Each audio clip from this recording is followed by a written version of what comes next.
Good evening and welcome to our Board of Commissioners meetings for March 17, 2021. For those who are celebrating, happy St. Patrick's Day. And those who are in a countdown, we've got 3 more days to spring, no matter what any groundhog tells you. And this evening, we've got a number of items on our agenda for the Board of Commissioners meeting.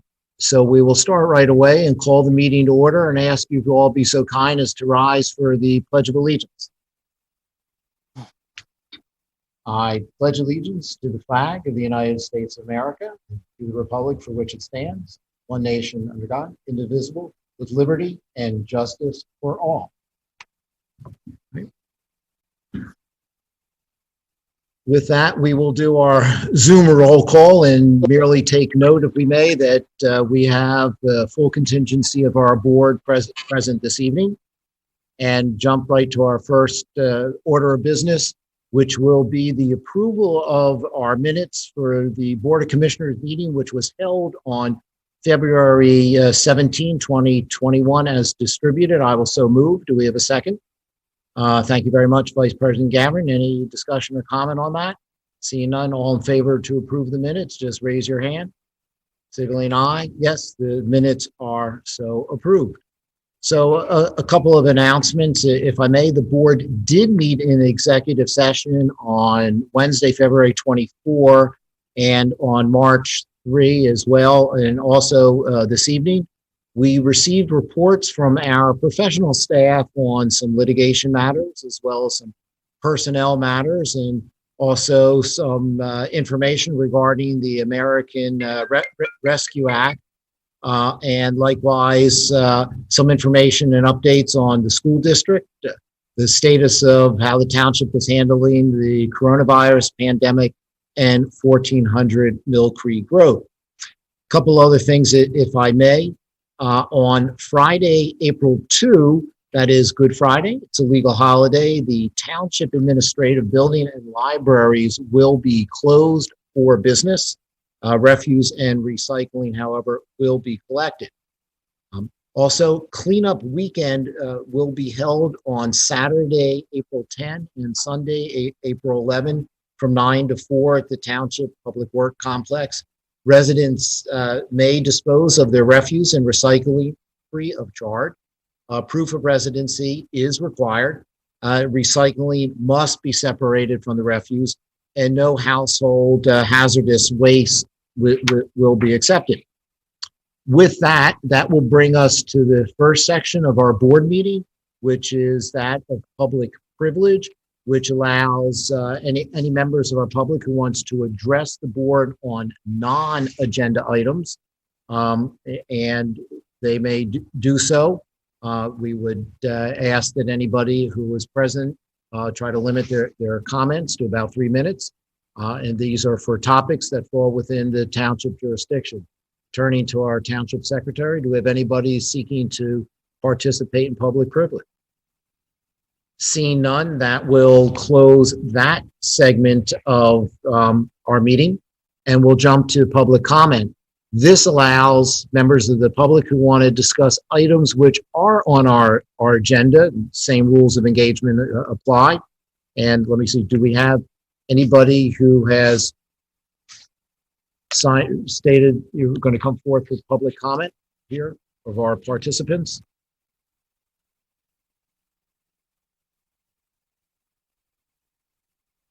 Yeah, I'll wait until those individual things come. Just so you know, our township secretary, we do have a couple of people that sent items in, but we'll wait till we get to those specific topic matters later in the evening. So with that, then we will then close the public comment section of our meeting and move to the approval of our consent calendar. And I will note first that we were going to remove from consent the fourth item regarding the Historical Commission, 24 East Gulph Road in Wynwood. Having removed that from consent, I will move for the approval of all those others as presented. Do I have a second on that? Thank you, Vice President Gavin. Any other discussion or anybody wish to remove anything else? Seeing none, if everybody raise their hand signaling the approval of the consent calendar. Any objections? Seeing none, it is so approved unanimously. Mr. President, I'm going to abstain because I was not here for the committee discussion of those items. Okay, well, thank you very much. I apologize for not noting that. We've got a record one abstention. Right. That then brings us then to our next topic on our agenda, and that's the Administrative and Human Resource Committee, which would be on, I believe, page 16 of our packets. And the item that we have to consider is regarding the records disposal resolution. And if you would bear with me for 1 second.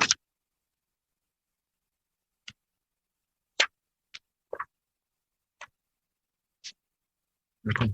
And this is to consider for adoption a resolution which authorizes the disposal of certain public records in accordance with the schedules and procedures which are set forth in the Municipal Records Manual, which is approved by the Pennsylvania Local Government Records Committee on December 16, 2008, and amended on March 28, 2019. And we have, attachments for that. So I will move for the adoption of that resolution. Someone second that. Thank you, Vice President Gavin. Anybody who has any questions or comments in reference to this? Seeing none, all those in favor, please raise your hand signaling the approval for the adoption of the resolution. Any nays? Seeing none. Any abstentions? Seeing none, it is therefore so approved. That does bring us to the next section of our meeting, which is the Building and Planning Committee.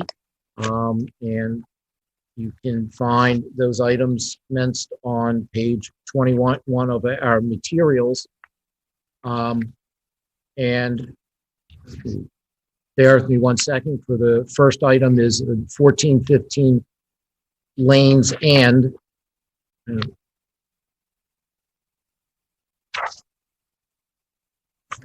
It's not giving me Jody, I'm trying to find which page that's on. Can help me. All right, I'm sorry. I've got it. Yeah. So this is to consider for denial to amend a previously approved modification to this residence with contemporary garage and entrance doors, and to add a pent roof over the garage door. This had been before the committee and denied on March 10, 2021. So I will move for that. Is there?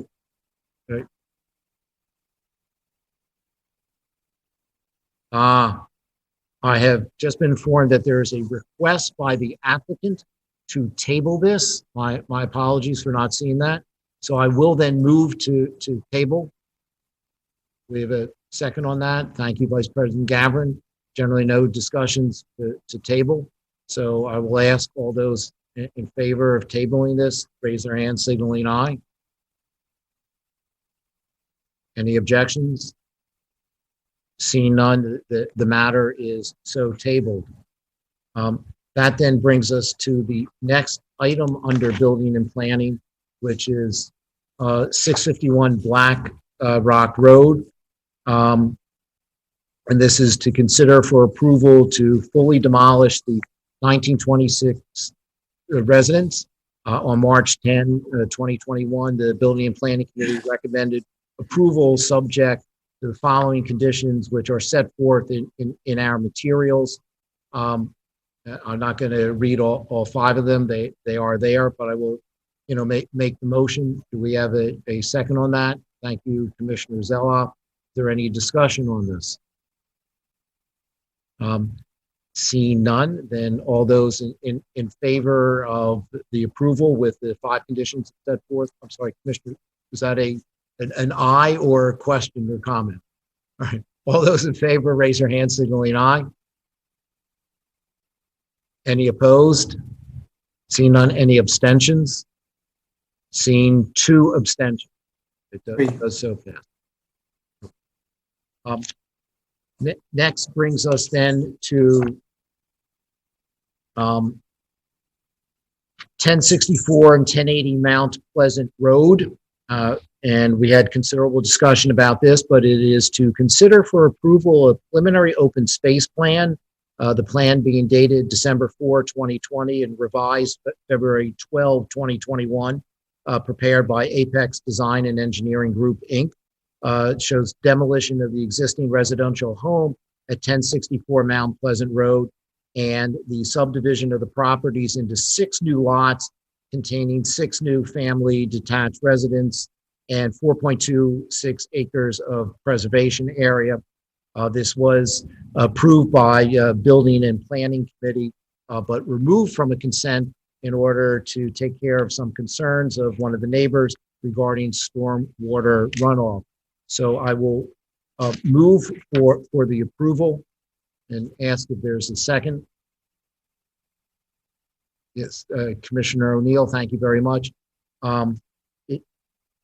Yes, I understand that. All right. There is an additional condition to this, in which I will do a friendly amendment to my own motion. And that condition is that the pathway connection from the proposed cul-de-sac to Foxwood Circle shall be relocated to connect with Foxwood Circle at point further east along Foxwood Circle in close proximity to the existing inlet on the southern side of Foxwood Circle. So noting that additional condition, I ask if there's any further comment among the board. I know that we did receive a comment from Mr. Berger regarding this, and I also had an opportunity to speak with him earlier today, and he was pleased with the adding of this condition, and that there would be further review of the drainage system by the township as this project progresses. So, I'm sorry? Okay. All right, I note is that Mr. Berger, just one moment before we get to a public, Commissioner Churchill? Is the relief of from this neighbor who's affected, is that going to happen before or after this development? I'm not sure I understand the question. Well, wasn't there a problem about this water runoff damaging his neighbor's property? Well, I believe there's certain remedial measures that are in progress now, and that this condition will alleviate the concerns as to what the construction would do to make a difficult situation potentially get worse. I don't know, it's Mr. Lessing here, maybe correct me if I stated that inaccurately. I believe you stated it correctly, Mr. Bernheim. Thank you. Is this okay with the neighbor? Yes, it is. Okay, great. Thank you. Commissioner Bernheim, can I just speak for 1 second? If you could hold Mr. Berger, we'll give it a moment in a moment. All right. Thank you. Were there any other commissioner comments or questions on this? All right. See, now we'll turn to the public, and Mr. Berger, if there's something briefly you'd like to say, because you did have an opportunity last time. Very briefly. First of all, I'd like to thank all of the commissioners and the township engineer and everyone for really reviewing this and understanding our concerns. So I just want to let everyone know that I very much appreciate everyone's review and taking my concerns to heart here. I'm also very thankful that the path will be moved in such a way so that we shouldn't be having hopefully we will not have the issue with the front of the washout of the front of the property. So that's also thankful for that. I think when one of the things that was sent in on the public comment, since we had hired an engineer, was also that there might be a berm that might be put in to also help with the water going along that path so it goes further east. So if you can maybe just look at that issue, that would be appreciated.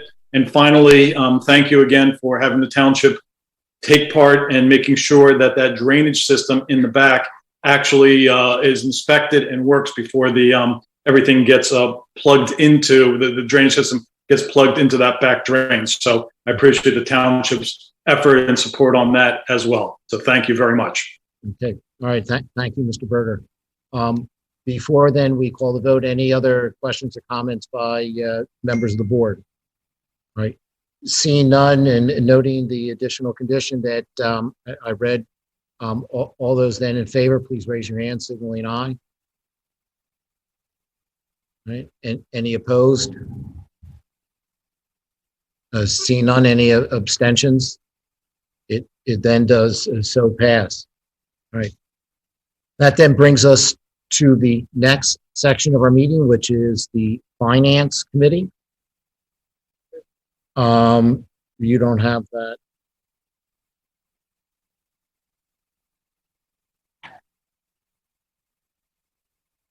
Okay. Thank you very much. That's the one moment if you can, please.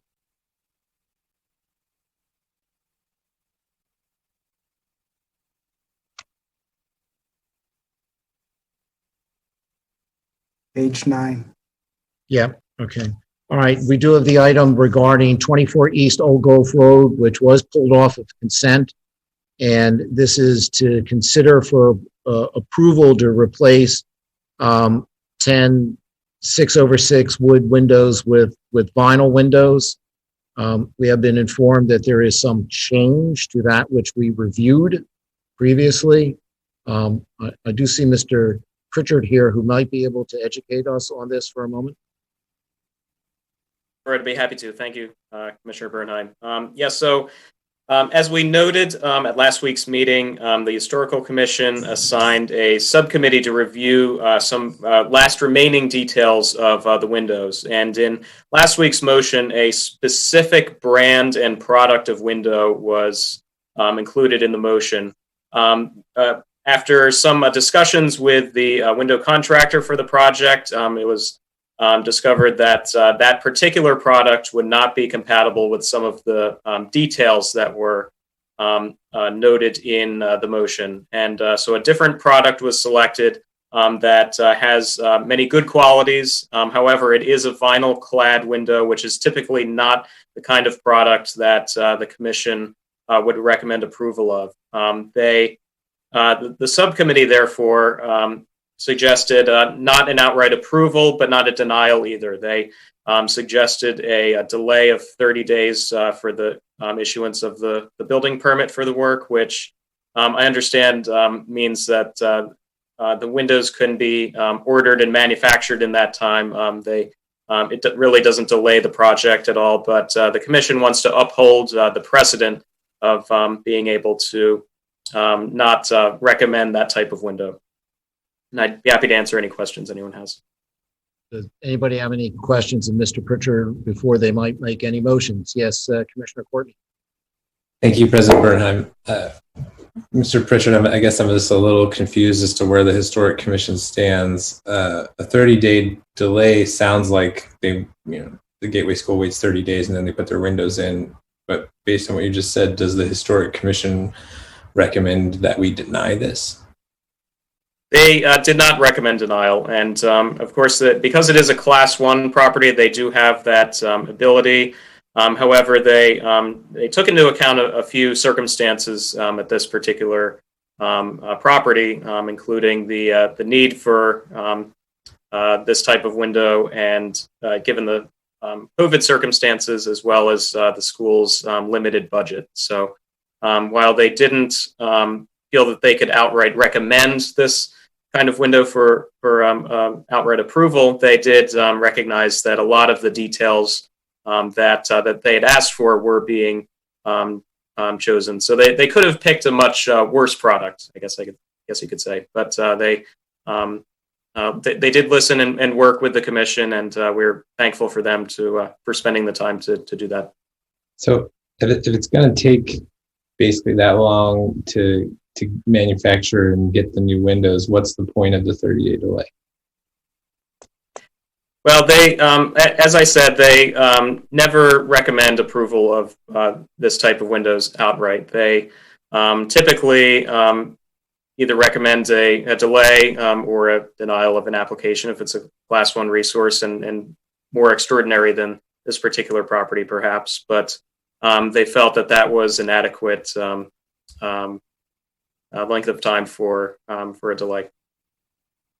Is something supposed to happen in that time period? I don't think that was discussed. Okay. Thank you, Mr. Pritchard. Anybody else with any other questions regarding this?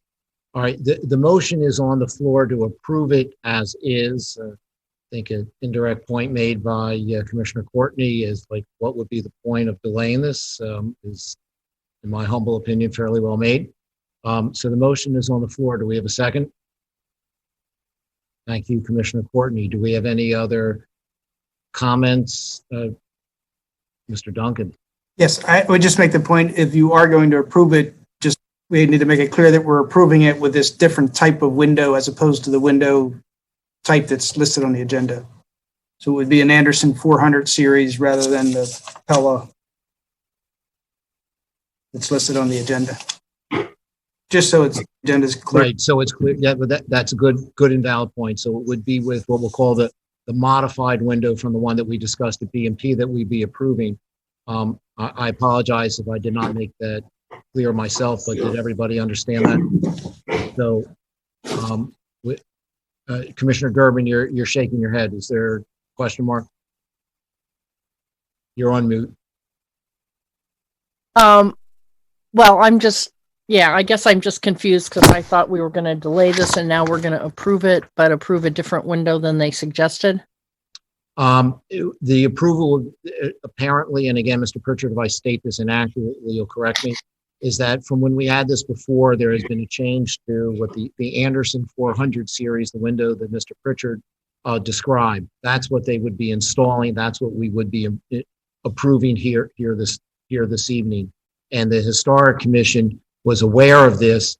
Their view was, since we may not have ordinarily we wouldn't have denied it, but we may not have granted it, the request for a delay for 30 days.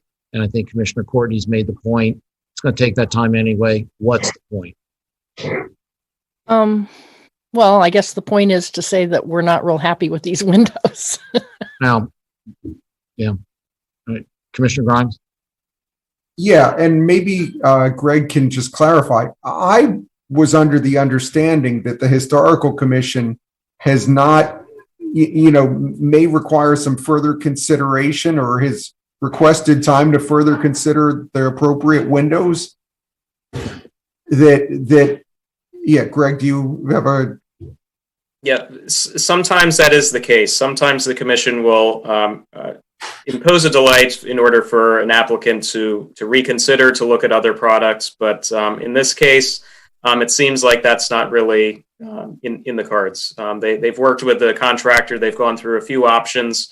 Of those options, this is probably the best product, but it's still not something that the commission would ordinarily recommend approval of. Right. Well, just to be clear, when you say this is not something that can happen, you're not saying the Historical Commission has determined it can't happen. You're saying the applicant has determined that. Is that correct? The applicant and their window contractor have a few specific products that they work with. So is it fair to say the Historical Commission is not, the Historical Commission believes more conversation would be helpful? It would be, but again, the school has some scheduling. I'm asking you if you understand that the Historical Commission believes that more conversation and review would be helpful. I'm not asking you to comment on whether it would be time well spent. I'm asking if you think the Historical Commission's position is they would like more time. The commission would prefer a different product, but that hasn't been offered. Okay, thank you. It is my understanding, Commissioner Grimes, from having talked with the commission, that there was no belief that within the 30 days, if that would result in a different window than the one that we're currently considering.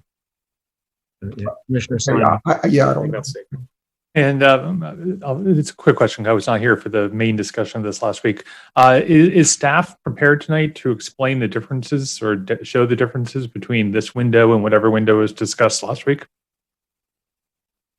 It gets a little technical, but in brief, the original motion described some features and design elements that the commission really wanted to see. The product that was described or mentioned in last week's motion would not have been able to achieve that, and we weren't able to get those technical details from the contractor until this week. The newly proposed windows would solve a lot of those issues.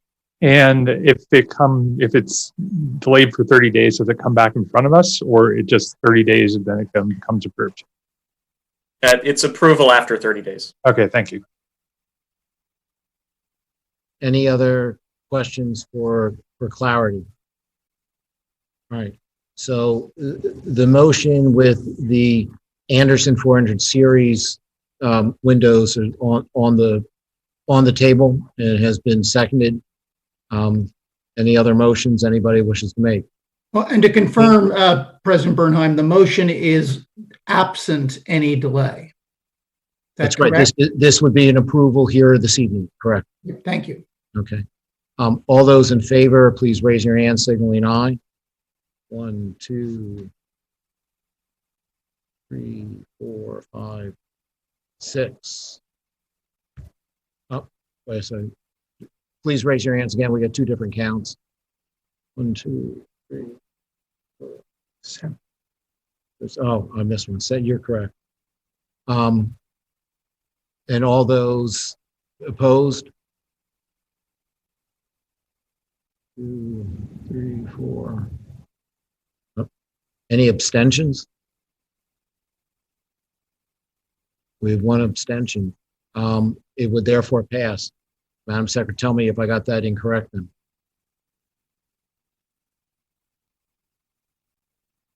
Yeah, it passed 7-6 to 1. Right. 7-6-1. All wait. My apologies. All those who oppose, please raise your hand. 2, 3, 4, 5. Right. Okay. All right. And one abstention. We got it. All right. So the motion does pass.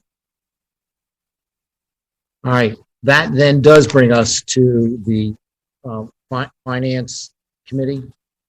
And our first item is on page 28.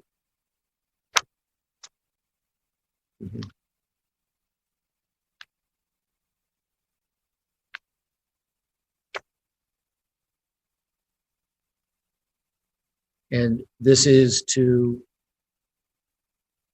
award a contract for parking lot improvements on lot 118, to consider for approval the award of a contract for parking lot improvements at 342 Montgomery Avenue, Marion Station. It's lot number 18, to the following bidder in accordance with the bid received on February 18 of 2021. And it is the recommendation of our Chief Financial Officer, with the approval of our Township Engineer, that Donata Vetta and Sons, Inc. Received the contract. Their total sum for the award is $218,400. I see our CFO, Mr. Kraup, here. Is there any additional information you wish to provide? Yeah, just a couple of quick bites of information.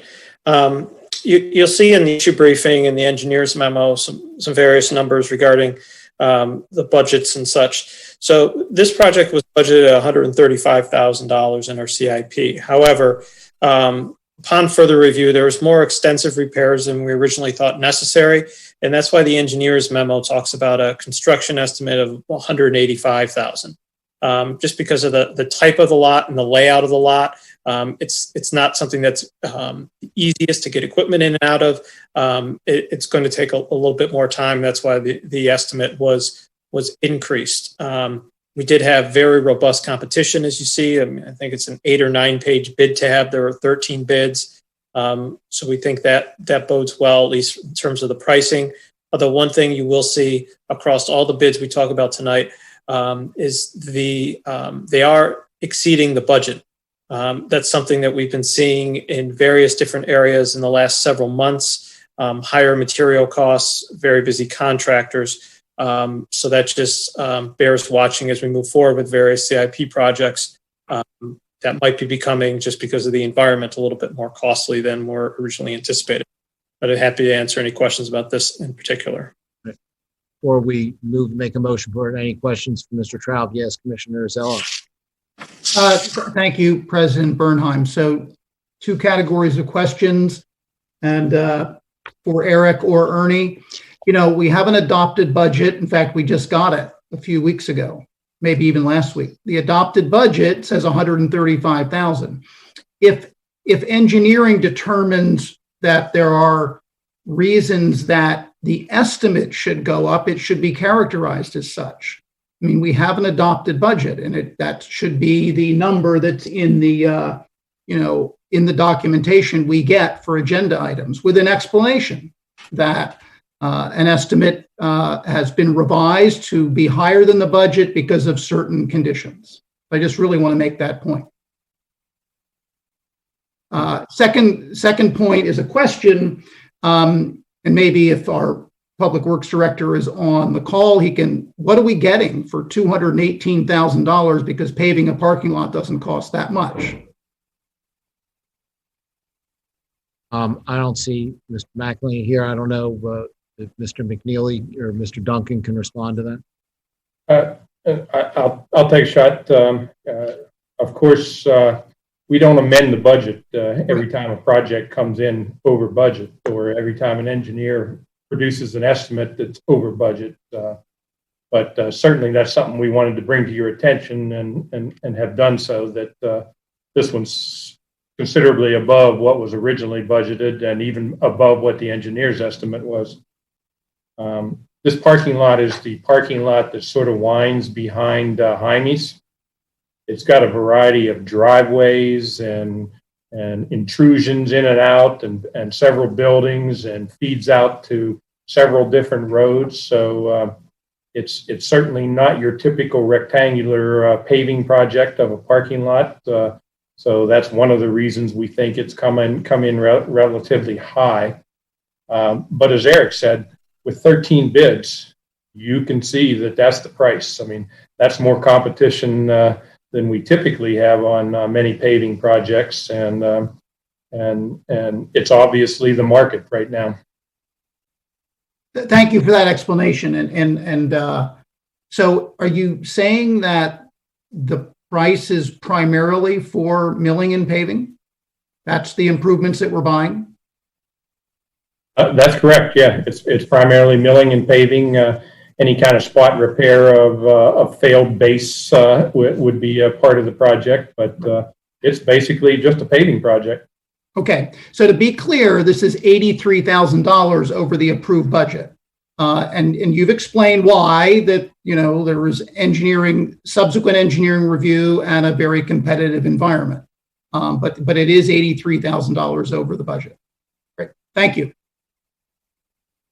Commissioner Sinon. Thank you, President Bernheim, and thank you, Manager McNeely. And thank you, Eric. This is a important parking lot and a heavily used parking lot, and probably needs to be dealt with. Eric, I would guess that this is a complicated project, so I understand where it's coming from. I would guess a lot of projects are going to come in higher than we expected this summer, because it seems like probably the most expensive time to do anything.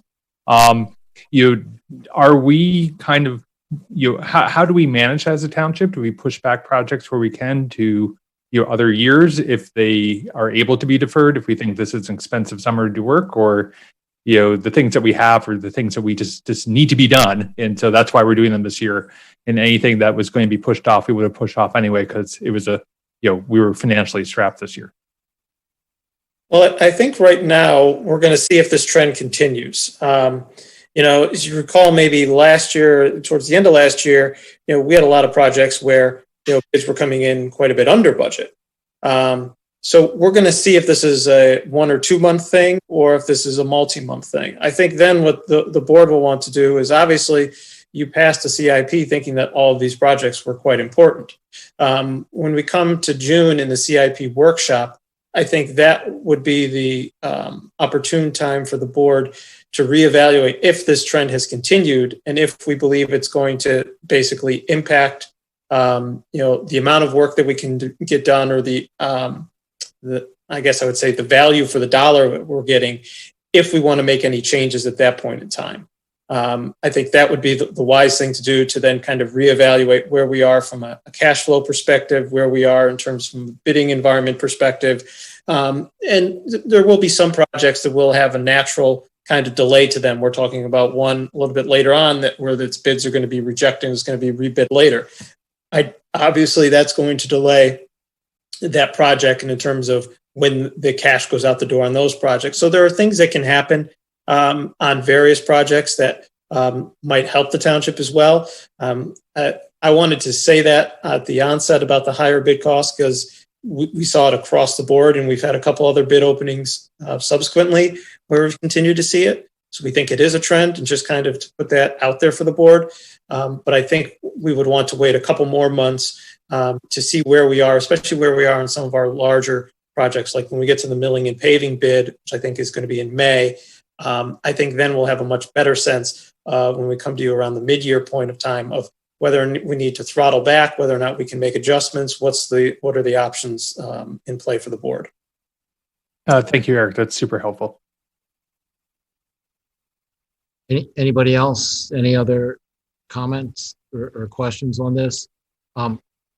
I'll just note one thing, and I'm sure Eric will grin when I say it. When you go and you look through the bids, you see on one particular line item, it can range from one person at 10,000 and another bidder at 42,000. But yet, when you get to the bottom line, their delta isn't all that great.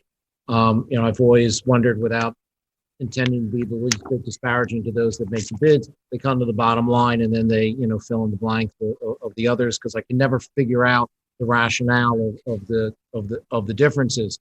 And I don't know why the climate would be having where there's competition having increase. My feeble mind thinks sometimes it will be a decrease. So I think it's good that we watch this going forward. But Commissioner Sinai, as you said, this is a well-used, important lot in the area. Repaving is probably important.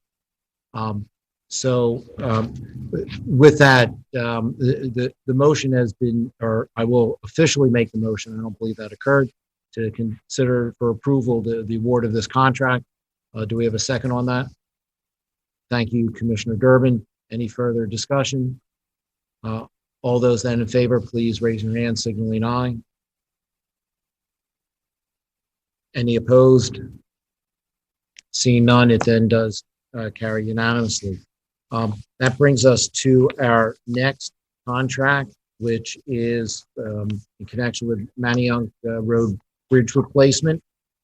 And that's to consider for approval and award of a contract for Manayunk Road Bridge replacement to the following bidder in accordance with the bid received on February 18, and the recommendation of our CFO and approval of our Public Works and Township Engineer to Richard E. Pearson Construction Company in a total sum of $850,137.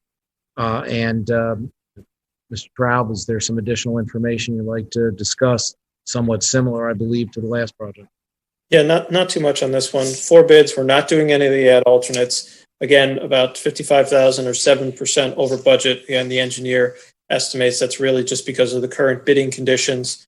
But beyond that, nothing else unless the board has questions. Any questions? Yes, Commissioner Zella. You're on mute. See that. Thank you. Thanks, President Bernheim. Is this the rehabilitation and repair of an existing bridge, or is this the demolition and replacement of an existing bridge? It wasn't clear to me. I do not know off the top of my head, Commissioner Zella. If I'm looking back through the bid tab to see if I can make that draw a conclusion. I mean, In the CIP, in the capital budget, it uses the term rehabilitation. yeah, I don't see anything. I mean, there is a line item for removal of existing bridge structure, but that's that much money there. So I don't think it would be the removal of the entire bridge. Ernie, I'm not sure if you know, but it seems to me like it's more rehabilitation. Maybe there are some large pieces of it being replaced, but I don't think the entire bridge is going away and then being replaced. Ernie, are you aware? I think it's a mostly replacement project. It's a small bridge. I mean, this isn't much of a structure. It's almost what you might call a culvert to some extent. But yeah, I think it is primarily a replacement, not just a repair. All right, Ernie, if the answer from Public Works is different, can you let us know? Thank you. Any other questions at this point? Seeing none, then I will formally make the motion to consider for approval of the award in reference to the Manayunk Road Bridge replacement. Is there a second on that? Thank you, Commissioner O'Neill. Any further discussion? Seeing none, all those in favor, please raise your hand, signaling aye. Any opposed? Seeing none, it is therefore approved. That brings us to the next item, which is an award of contract for the burn room replacement. This is to consider for approval award of a contract for a burn room replacement to the following bidder in accordance with bids received on March 4, with the recommendation again of our CFO and approval of our Chief Fire Officer and Township Engineer. It goes to E.H. Glover, Inc. for a total sum of $270,019. And again, Mr. Traub, would you like to educate us about this and maybe tell people what a burn room is that's being replaced? I'm just going to kind of echo a few things at in the engineer's memo. The burn room itself is near the Kegel complex. It's a place where the volunteer fire companies do various trainings and things of that nature. So I believe it is used by all 6 of the area volunteer fire companies. The one thing with this is it's fairly specialized firms that would do this work. It wasn't something where we anticipated getting 6, 8, 10 bids. We were hoping for more than one.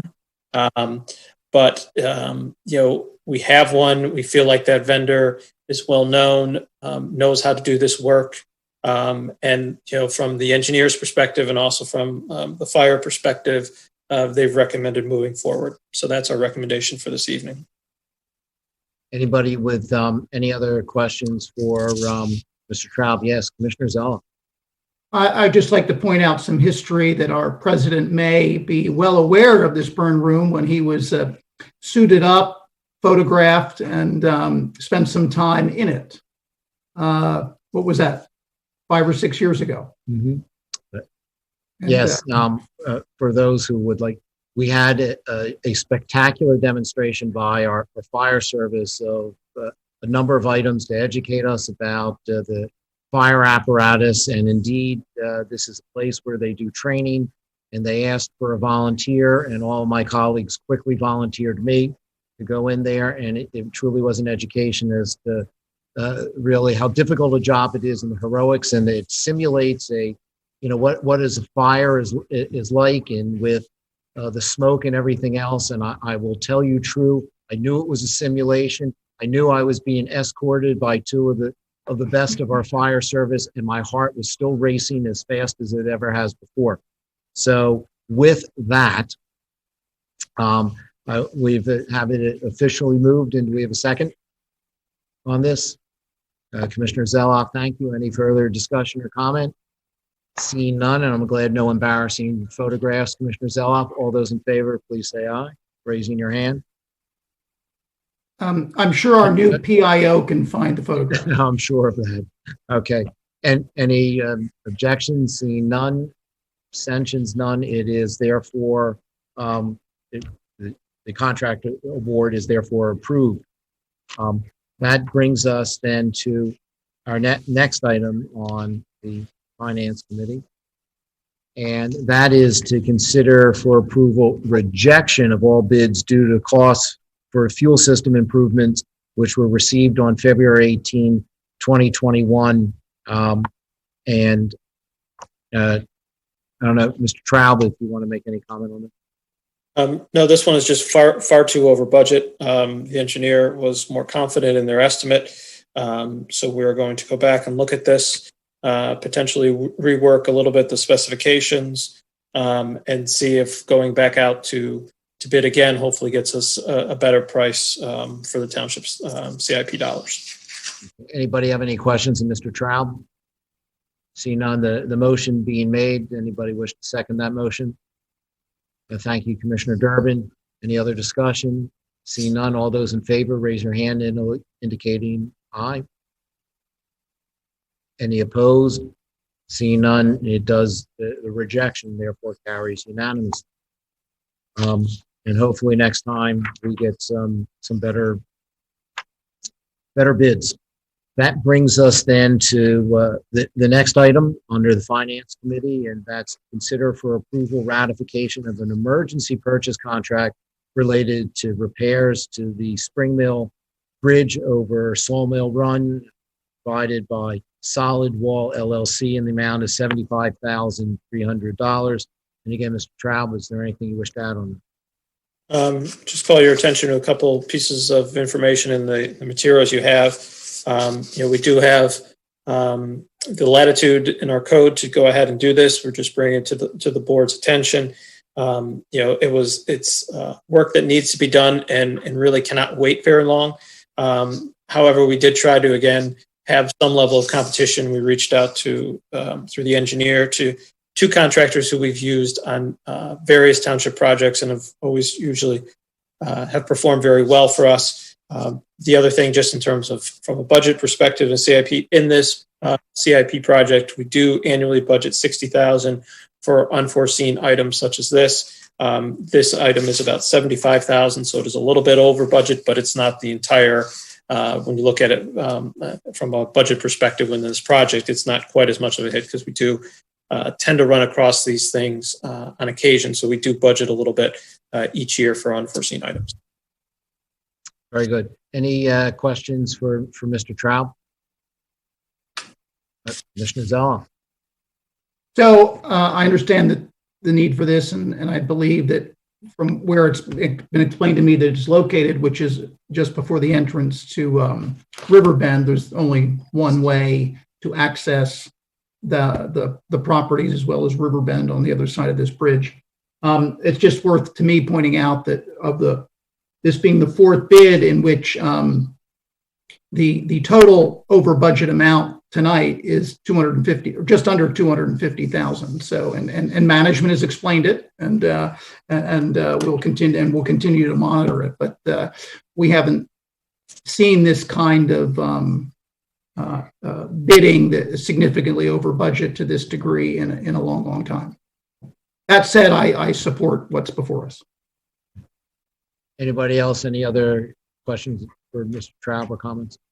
All right, so I will officially then consider for approval the ratification of the emergency purchase contract reference to repairs for the Spring Mill Bridge. Do we have a second? Yep, Commissioner Durbin, thank you very much. Any further comments? Seeing none, all those in favor, raise your hand signaling aye. Any opposed? Seeing none, it does therefore carry unanimously. Thank you.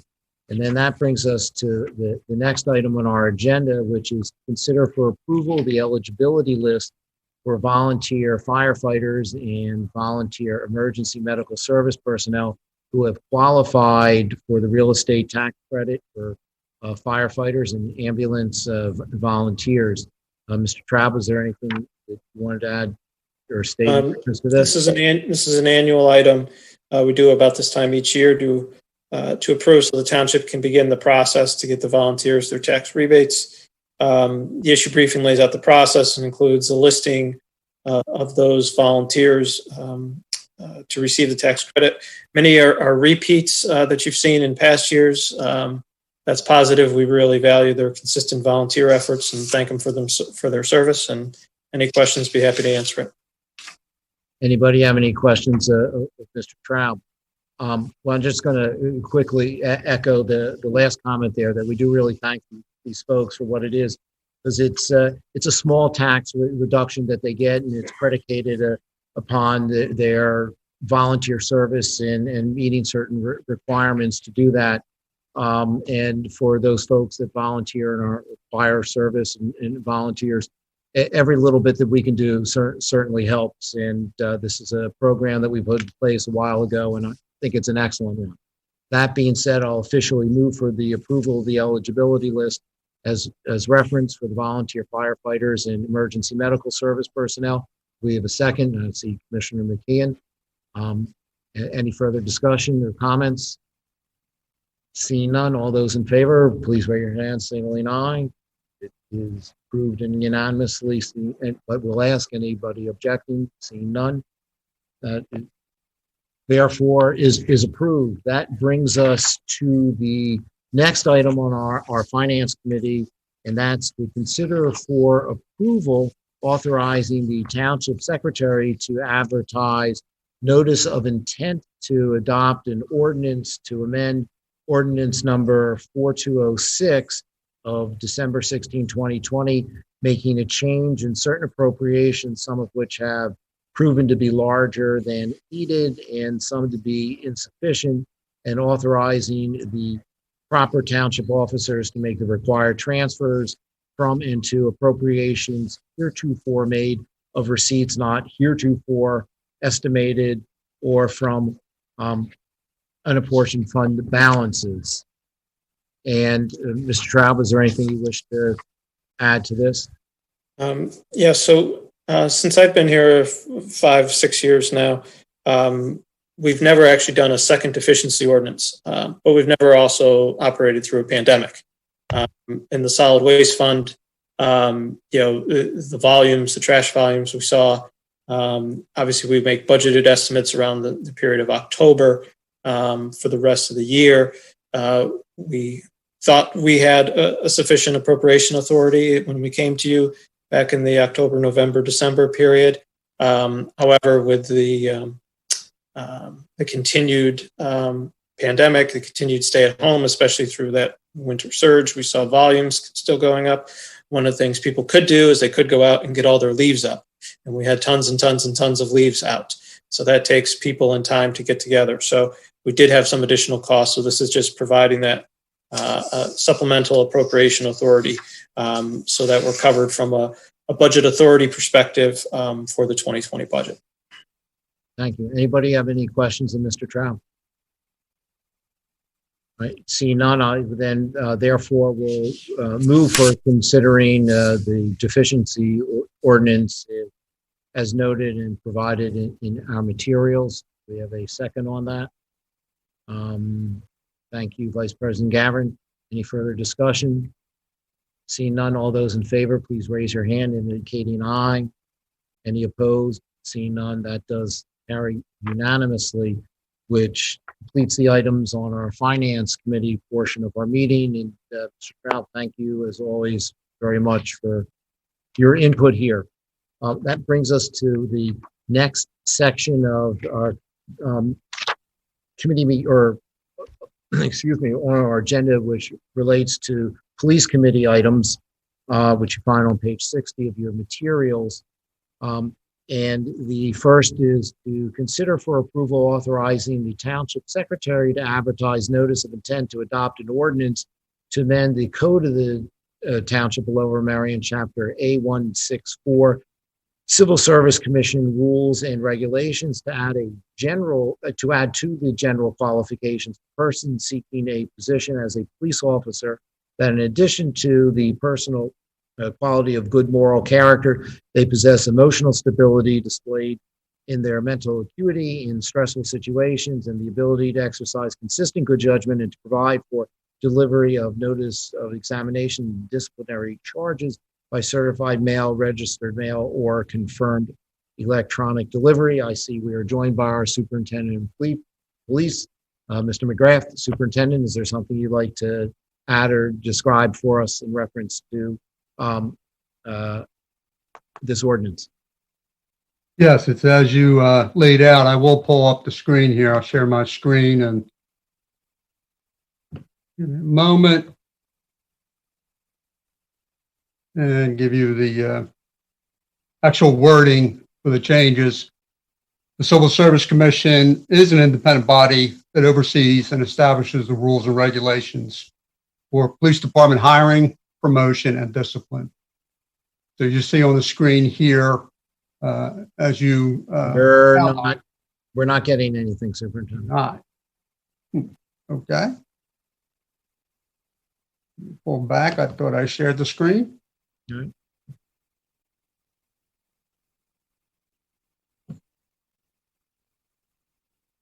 Josh, you able to help out? Oh, now. There we go. Great. Very good. So it adds the words fundamental traits and an overriding respect for the rights and of persons and property. And then a whole new section 2 about emotional stability, which you already read. Then section 3, personal stability, as outlined also in the recommendation. The next part has to do with just being able to send notices via electronic delivery, in other words, email. And that's the request. It's been approved by the Civil Service Commission, and we ask that you approve their changes to the rules and regulations. Right. Thank you. Is there anybody who has any questions, Superintendent McGrath, in reference to these changes? I need to, can you return the Sure. Thank you. All right. Yes, Commissioner Courtney. Thank you, President Bernheim. Superintendent, I had a question about the new requirements. I think emotional stability and personal stability are good requirements to have. I'm wondering how you're going to evaluate them. In the good moral character section, it says you'll use the applicant's background report. What will be the criteria of evaluation for emotional and personal stability? It really isn't a major change to the process itself. It's just giving more detail about what we have been doing for a long period of time. And typically it is doing the background investigation when we're able to gauge the person's personality, life experience, work experience, and referrals from other people that have known this person for a long period of time. And then additionally, we do have a psychological examination which is conducted. So during the course of those different stages, that's where we'll be able to determine those facts. So do we need to state that in this language, that it will be evaluated as part of the mental exam and the interview process? I don't believe so. As I said, the background investigation isn't substantially changing. We wanted to just give more detail about what we do, particularly in light of the greater focus on some of the major incidents we've seen around the country, questioning the selections of people to being brought into law enforcement, how they conduct themselves, and some of the decision making, which has led to some tragic situations that we've seen across the country. Right. Thank you, Superintendent. Commissioner McComb. Thank you, President Bernheim. Superintendent McGrath, is it true that there's a Pennsylvania state statute requiring pre-hire psychological evaluations? That is correct. Okay, so am I correct then that this would be something that would help guide the person doing the psychological evaluation in terms of giving objective criteria for that person to look for or look at during that process? Yeah, there's already guidelines they need to follow. And actually, there's a separate section of the Civil Service Regulations addressing psychological examination. Okay. So my question is sort of a follow-up to Commissioner Courtney. So that psychologist would do an evaluation as required by state law, then this would be an additional factor the department would look at in terms of in conjunction with the pre-hire psychological test, correct? It is. Again, it's just more detail about what we do take a look at. Okay, and to put the candidate or potential candidate on notice of the types of things that are being examined. That as well. Right. Okay. Thank you, Superintendent. And anybody else? Yes, Commissioner Zella. You're on. Try again. Okay. Thank you, President Bernheim. Superintendent, I'd just like to clarify, the Civil Service Commission oversees and recommends rules and regulations, but like all the bodies we appoint, they are a recommending body on rules and regulations, but the final decision remains with the governing body, that is this board. Yes, you have to approve our recommendations for changes to the rules and regulations. Great. Thank you. Anybody else? All right. Seeing no other questions or comments, I will then officially make the motion for, approval of authorizing the Township Secretary to advertise with a notice of intent to adopt the ordinance as previously referenced. Do I have a second on that? Thank you, Commissioner McComb. Any other comments by board members? Seeing none, all those in favor, raise your hand, signaling aye. Okay, 14. Any opposed? Seeing none, it therefore does carry unanimously. And I will admit I agree with some of the question or comments. I'm not quite sure how that gets measured or ascertained, but I'm glad it's being looked at. Next brings us to considering for approval authorizing the Township Secretary to advertise notice of intent to adopt an ordinance to amend the Code of the Township of Lower Merion, Chapter 145, entitled Vehicles and Traffic, Article 15, schedules by imposing a stopping or standing prohibited restriction on both sides of Mill Creek Road from Old Gulph Road to Crosby Brown Road, and on the north side of Old Gulph Road from Mill Creek Road east for a distance of 80 feet, and by imposing a parking prohibited at all times restriction on the south side of Old Gulph Road from Mill Creek Road east for a distance of 425 feet. Superintendent McGrath, do you want to add anything to that? Yes, I'll pull up the map for this. Mm-hmm. So we can discuss it.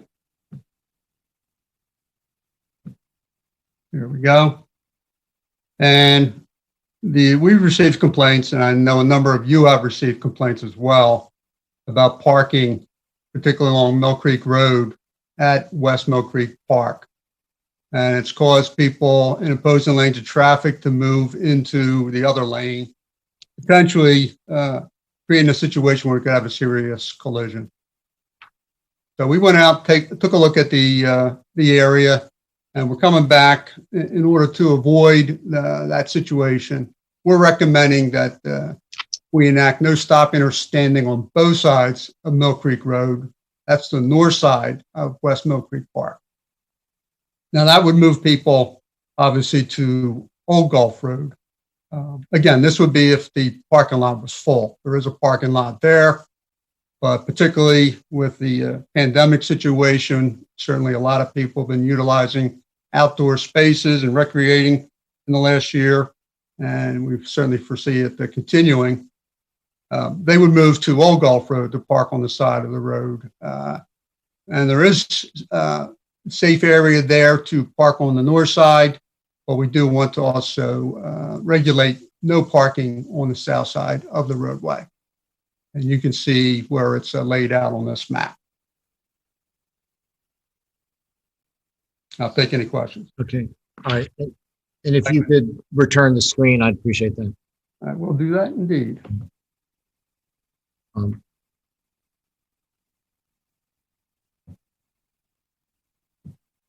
right. You go back? Yep. No, thank you. And before I turn to anybody with questions or comments, I want to note that this is quote in my ward, generally like that comment, but and also Mark Goldenberg of Gladwin has been extraordinarily diligent in sending myself and several others photographs of the problems that are there. This is just a very popular park where dogs are permitted, and the parking lot is very small, and having the cars on the street is clearly a safety problem. And as superintendent noted, it really is an accident waiting to happen, and hopefully this will provide some safety restrictions that are going to have to be enforced, and people are going to have to understand it. It's also have to mean that they're going to have to park elsewhere and maybe walk, and that it's there's still a problem because it's a popular park, and what we do is a plan B to help this out is still something to be considered. But I will tell you, this is important for immediate safety concerns. So with that, if there's anybody with any other questions or comments? Yes, Commissioner O'Neill. Thank you, President Bernheim. You're right. I think that this is a problem in that part of the township. It's a popular park, a lot of somewhat dense neighbors that are all lined up in very sort of close proximity to the park. We have heard from a number of neighbors asking for help in terms of traffic control, traffic safety, and more on the Parks and Rec side, which I'll work with our director of public of our park system, is to really deal with dog safety and the behavior of interacting pets. And that's been another problem that has come up with respect to safety. So two-prong, happy to see this and to support it tonight on the police committee.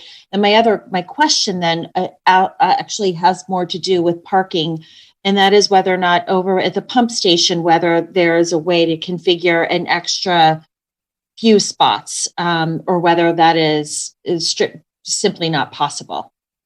Thank you. Yeah, that's a fair question. So we need to come up with a plan B. I'm not sure we can do that right now this evening, however. Anybody else with any other questions or comments at this point? Commissioner Sinon.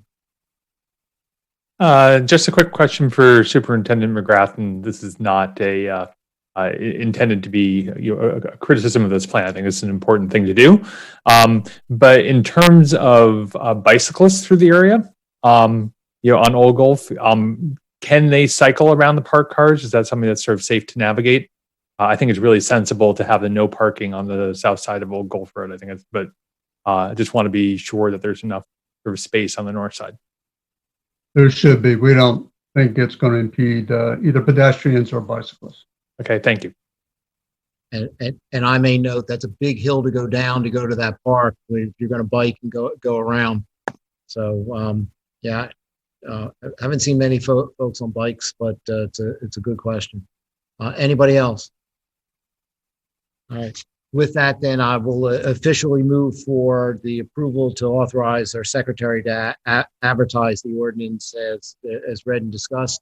We have a second on that. Thank you, Commissioner Zeloff, and Commissioner O'Neill will get 2 seconds since they also have been on all the emails that Mr. Goldenberg has been kind enough to send us.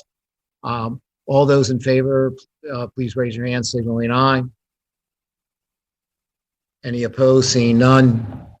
It does pass. And Mr. Goldenberg, if you're listening, thank you very much. That then brings us, and Superintendent, thank you for this evening. Greatly appreciated.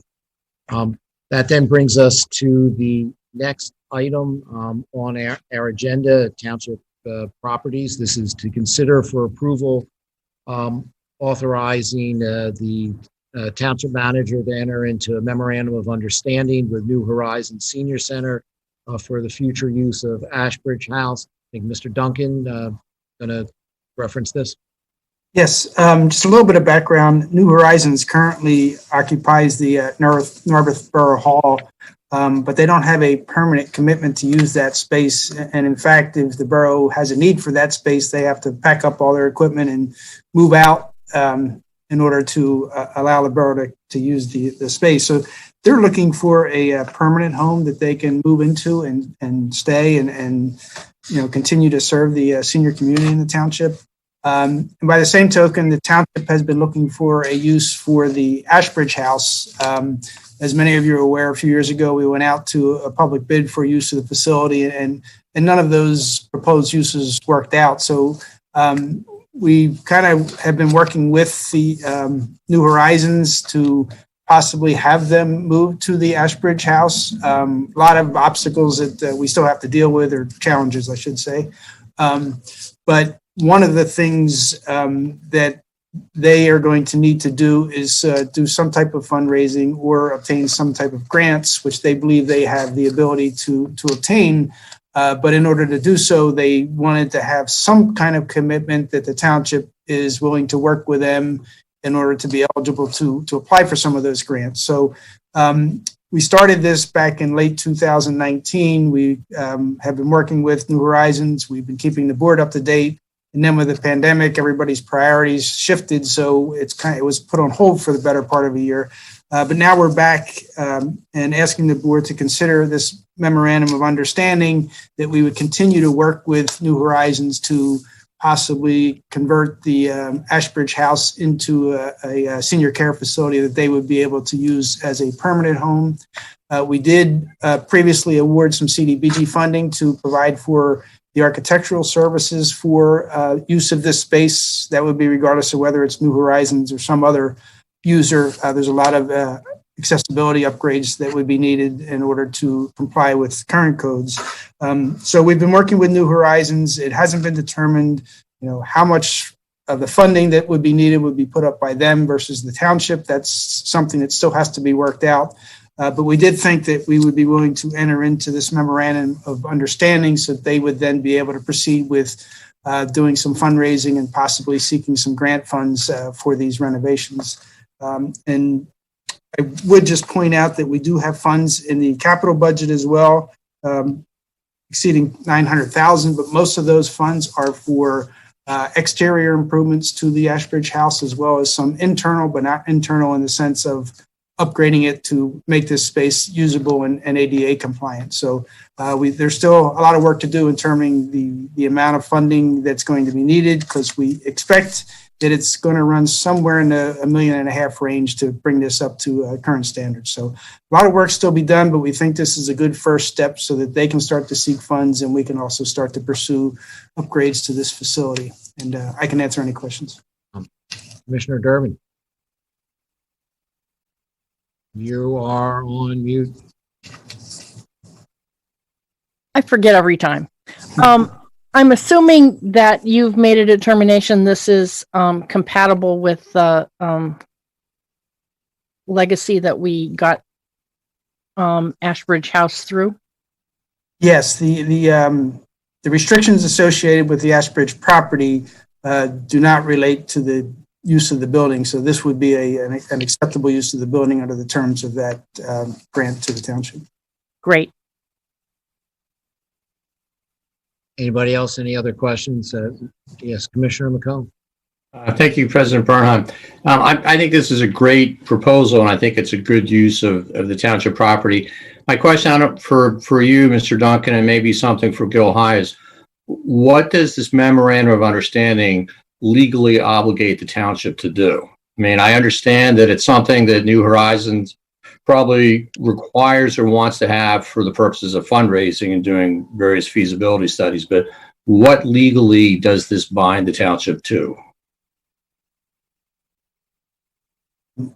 It binds the township only to enter into discussions. My sense is that if this board was opposed to moving forward with these discussions, in other words, if this board determined that any kind of use of this nature of the Ashbridge house would be unacceptable, that obviously would be a dead end. But there's going to be a bunch of time commitment and some money commitment too on the part of the nonprofit to see whether this is suitable. The township has to do a bunch of reevaluation as well. So to me, it's just a preliminary step to say, okay, if the board gives a green light to simply discussions, then the commitment to put time and energy into attempting to find a suitable agreement is worth it. Okay, so it doesn't bind the township to take any particular position. It just allows the process to go forward, allows New Horizons access to the property for purposes of doing a feasibility study or whatever else is necessary to go forward. You said it much better than I did. Thank you. Probably not, but thank you anyways. Vice President Gavin. Great. Thank you, President Bernheim. Just a comment, not a question. The Ashbridge House is one of our historic Class 1 properties. Unfortunately, other than during primary day and election day, it's not really used, and it has fallen into disrepair. And this is a great opportunity not only for Ashbridge House and bring life back to it, but also for a wonderful organization that does help a number of our seniors stay in their homes within the township and helping to provide them a permanent home. So I'm hopeful, as Mr. Duncan said, there's a lot of work left to be done to make this a reality. But I look forward to continuing the conversations and hopeful that this is a solution that works for everybody. It has been supported by the Friends of Ashbridge Park. It is a really good use, to Commissioner Durbin's question, a really good use of this facility. Fits in very well with the park, and it would be a very good fit. So hopefully it does move forward. And thank everyone in advance for their support. Commissioner Zella. Thanks, President Bernheim. And I guess this question really is for Vice President Gavin. Is envisioned to be residential for seniors, or is this envisioned to be what the memo says is a senior center in which seniors would visit and for programming and thus enable them to be better equipped to stay in their home? That's absolutely correct. So it's not for residential, and it was referred to earlier as a senior care facility, but I don't think that's the right description. It is a senior center with daily programming. Yes, that is right. New Horizons provides seniors with programming, with meals, with other with counseling and other opportunities that support them living at home. So this would house their office, as well as housing the programming that they run. They typically run it during the week from 9 a.m. to 3 p.m. So it's not an overly burdensome use, and not one that runs late into the night or on weekends. So yes, it's not housing, it's programming. Yeah, I think it's an important point to clarify. Absolutely. And, did I read correctly? Is this really about their occupancy is contemplated to be primarily the first floor? My understanding, and Mr. Duncan, correct me if I'm wrong, is it's the first and second floors. Yes, hasn't been determined yet whether it would be the entire second floor, but yes, it would be definitely first floor and at least partially second floor, if not the entire. Yeah. All right. Thank you both. Anybody else with any other questions or comment? Seeing none, I'll just raise one because the questions that came out were similar to my own.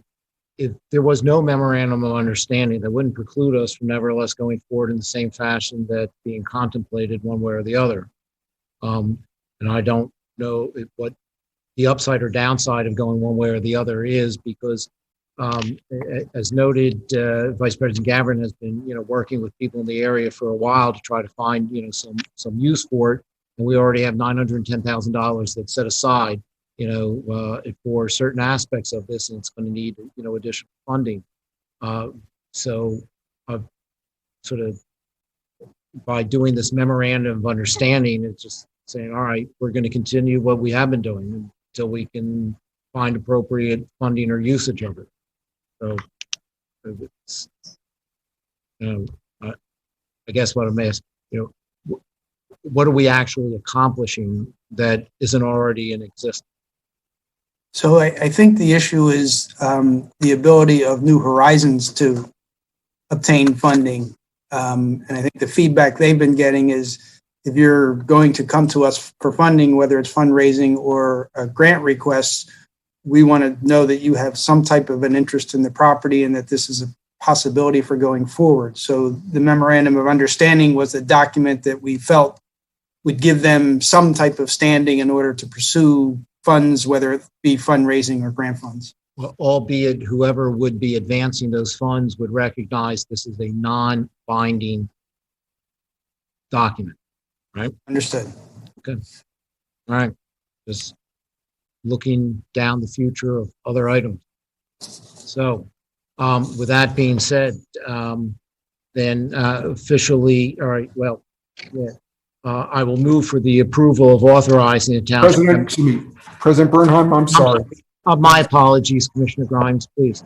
Yeah, so I just want to ask a question to Mr. Duncan. I was reading the memorandum of understanding, and paragraph 6 says, if the fundraising goal is met and the rehabilitation of Ashbridge House is accomplished, the township and New Horizons agree to negotiate the terms of a long-term lease.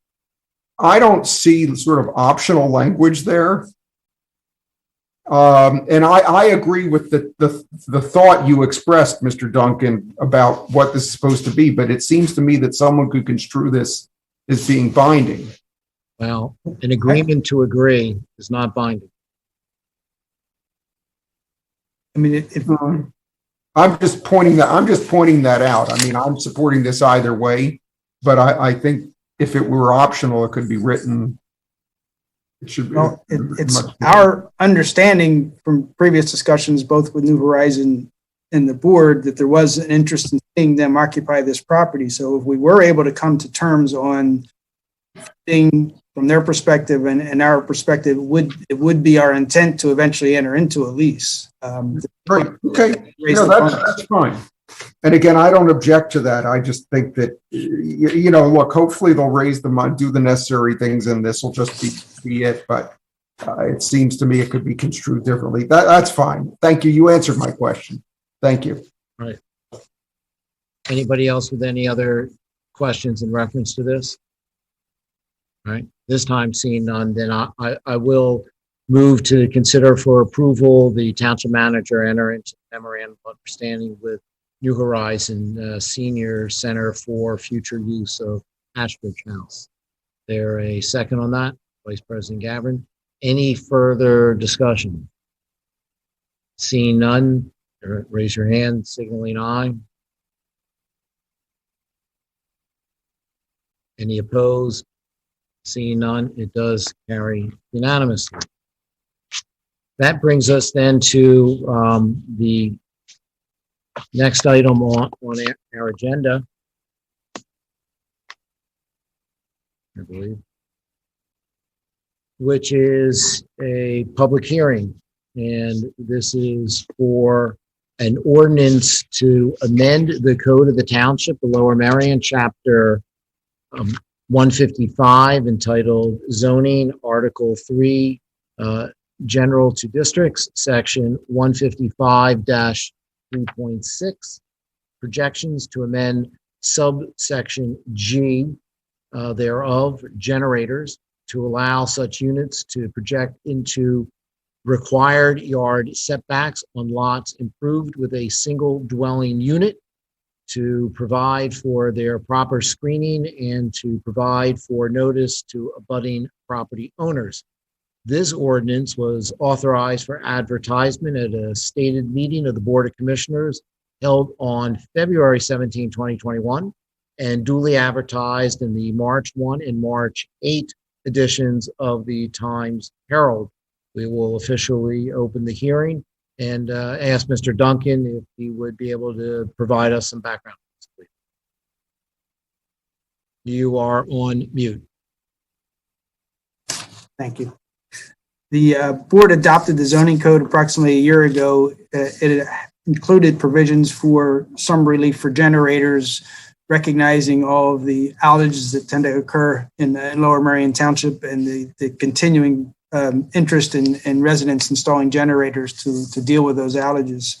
After the code was adopted, I think commissioners were getting some complaints from residents that it was still overly burdensome to meet the standards in order to obtain the approvals for generators where they were in any type of a setback. So we did adopt an amendment later last year that made it easier for generators to be placed in a setback as long as it didn't get too close to a property line.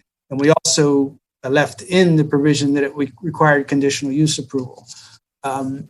After that adoption, again, residents were still interested in installing the generators and filed some complaints to commissioners about the cost associated with the cost and timing associated with the approval process. Because it was permitted by conditional use, that kicks in roughly a $1,200 application fee. If you hire an attorney and an engineer in order to meet your burden to go before the commissioners to obtain conditional use approval, you could be pushing that cost up into the $5,000 range. So you're getting up close to the cost of the generator itself. So I've been working with a few commissioners to try to modify these requirements to still have some standards in place, but to make it easier to allow a generator to project into a setback. So this ordinance is the result of those ongoing discussions that we've been having. And it would allow the zoning officer to permit a generator to be located only for single family dwellings in a required setback, provided they can demonstrate that there's not a location that complies with the setbacks. And then it sets some standards for, when it uses the term reasonably practical location, it sets some standards for that. And we have modified it so that it could go into any yard, but in every case, it would have to be at least 10 feet from the property line, so that there are some standards. And then it also has to be screened from view. One of the original provisions was screened from view by plantings, and there were suggestions, well, there's a few different ways in which you could screen a generator. So we modified that to include plantings, fencing, or a wall to serve as that screen. The other concern that were raised in our discussion with commissioners was, someone is going to seek this permission. How are we going to make neighbors aware that they're going to be a generator closer to their property than what would otherwise be permitted? So we've added a subsection A to that, to this ordinance, that would require them to notify any abutting property owner. So any property owner that has contiguous property abutting, they would have to provide notice to that owner indicating that they've made this application to place the generator in a setback, and provide them with the plans showing the location of the unit, as well as the manner in which they intend to screen the unit from the adjacent property or the street. So that is a quick summary.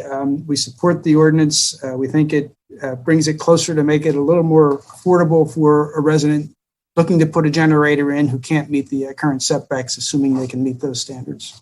Right. Thank you. So what we're going to do is first see if there's any public comment in reference to this portion of what will be the hearing.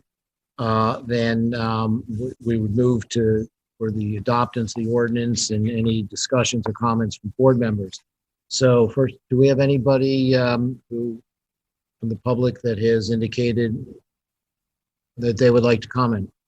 We have none, so that would then officially close then the public hearing, and then I will move for the adoption of ordinance 4208 as provided in our materials, and so briefly and accurately described by Mr. Duncan.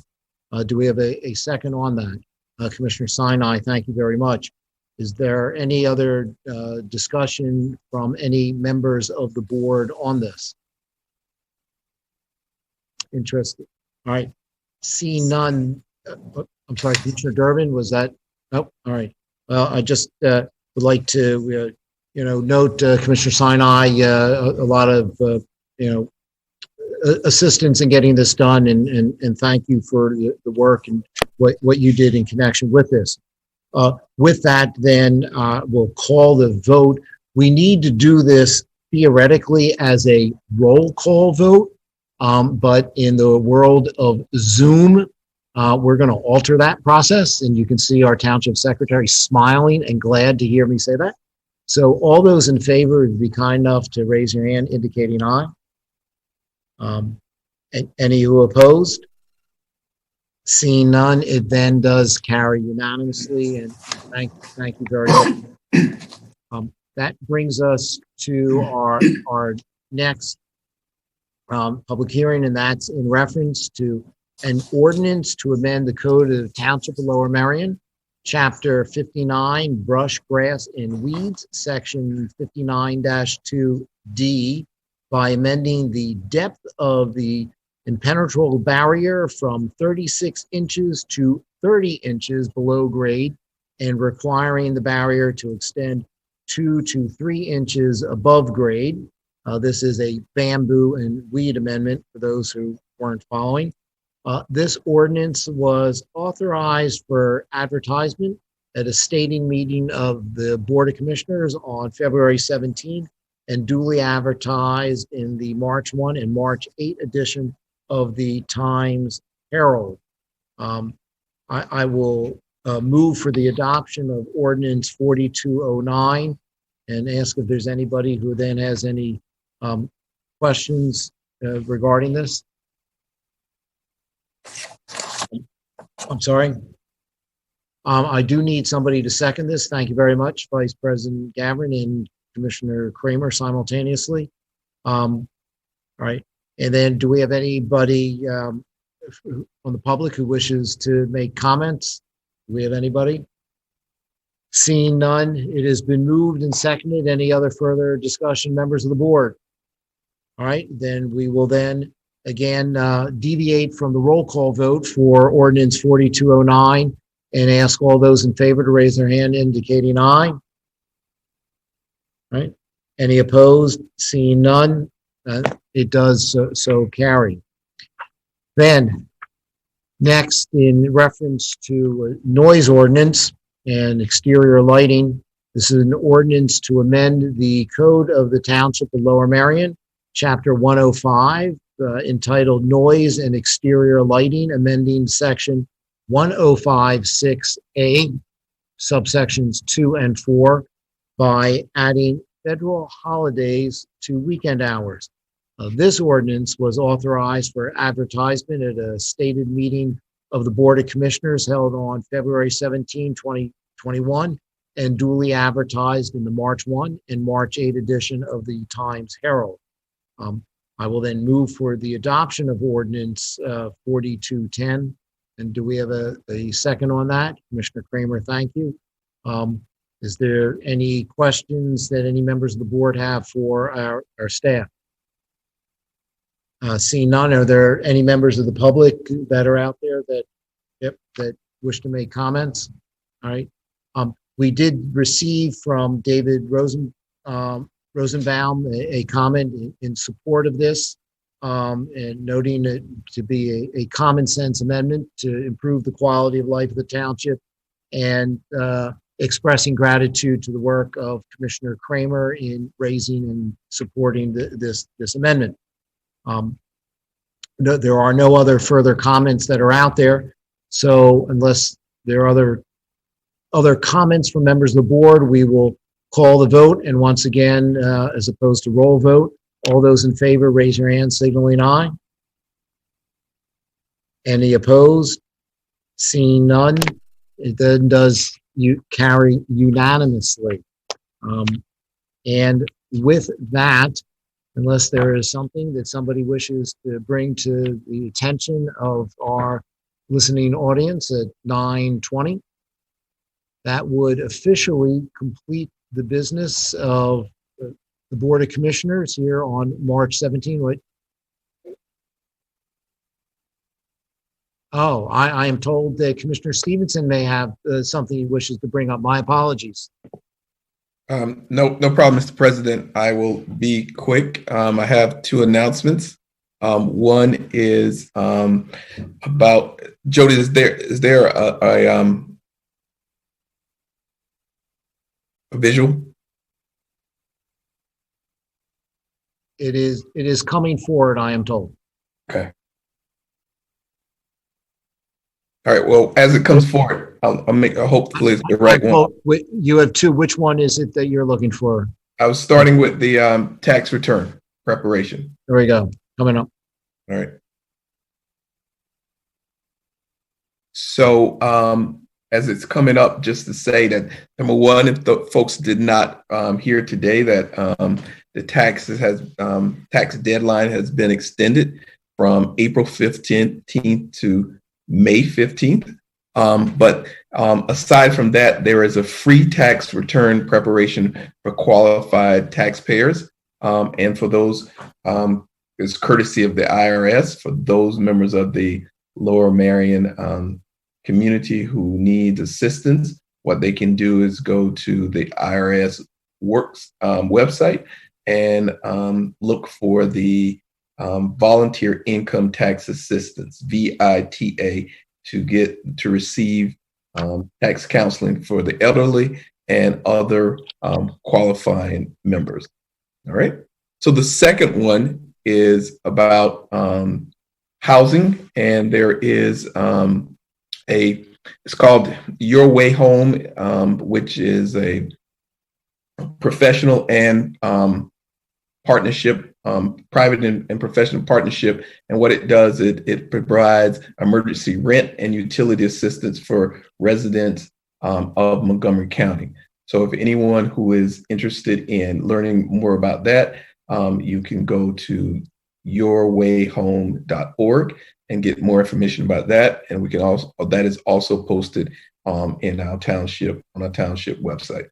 Mr. President and members of the Board of Commissioners, thank you for indulging me with those announcements. Commissioner Stevens, thank you very much for bringing that to everyone's attention. Greatly appreciated. So before I adjourn us prematurely, is there anybody else who has any other announcements? At that point, then, seeing none, I thank everybody for their hard work this evening and wish you all a good night. We are hereby adjourned. Good night, everybody. Happy St. Patrick's Day. Hooray, hooray.